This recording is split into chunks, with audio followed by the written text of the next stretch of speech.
The signature Nina Park makeup look has been all over my socials and I want to try it, so here we go. So I start off with brows. She usually has her brows very bushy and natural looking, so I just kind of go for that like full look while also making it appear very natural. Then I go in with a cream foundation just because I feel like that's the best way to kind of make it your skin but better, and I feel like liquid kind of makes it obvious that you're wearing foundation.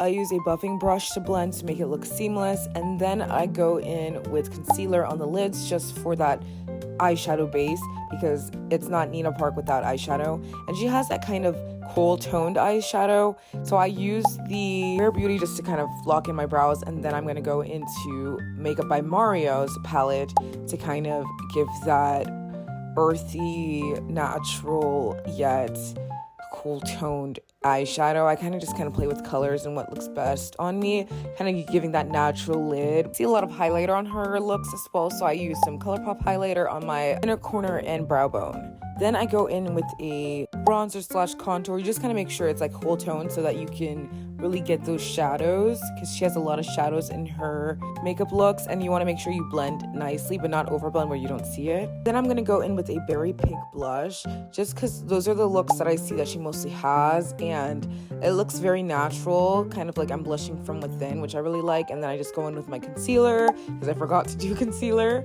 And this one you don't want to go heavy, you want to just kind of look natural. Don't forget to spot conceal, and then once I do that, I go in with a redder shade from the eyeshadow palette just because I feel like I want it to match my skin tone a little bit more.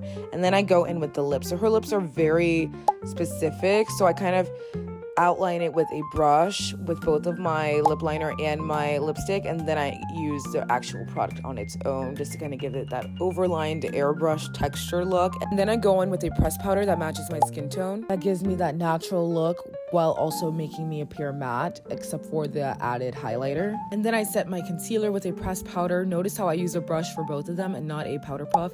And then I set my blush with a powder blush that matches it the most, and then I use mascara and eyeliner, and then I just set my whole face.